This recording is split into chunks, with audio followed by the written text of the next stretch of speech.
3 korban mati karena keracunan itu tidak benar. Polisi memastikan 3 orang sekeluarga yang tewas di Bantar Gebang, Bekasi, Jawa Barat bukan karena keracunan, melainkan korban pembunuhan berencana. Kapolda Metro Jaya Irjen Pol Fadil Imran mengatakan ketiga korban tersebut diketahui tewas lantaran sengaja diracun oleh 3 orang tersangka yang telah ditangkap sebelumnya. 3 korban meninggal dunia itu yakni Ai Maimunah dan kedua anaknya. Mereka adalah korban pembunuhan Wowon alias Aki yang tak lain adalah suami kedua Ai Maimunah. Kejahatan Wowon rupanya tak sendiri. Ia bersama kedua teman lagi yaitu Solihin alias Dulo dan Dede Solihin. Ketiga pelaku sengaja meracik racun pestisida ke dalam kopi yang diminum para korban.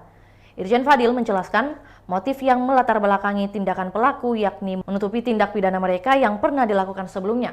Baik korban tewas dan para tersangka memiliki hubungan keluarga dekat. Kemudian, para pelaku ini menganggap para korban dinilai berbahaya karena mengetahui tindak kejahatan yang mereka lakukan sebelumnya, yakni membunuh dan menipu orang lain. Terkait tindak pidana lain itu, Fadil menjelaskan bahwa sebelum memutuskan membunuh korban di Bekasi, para pelaku ini kerap menjanjikan bisa melipat gandakan harta kepada calon korban. Adapun modus melipat gandakan harta itu dikemas dengan cara ilmu supranatural untuk membuat orang sukses dan kaya.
Itulah tadi berita hot news kita pada hari ini. Saksikan berita hot news lainnya hanya di kanal YouTube dan Facebook Tribun Timur.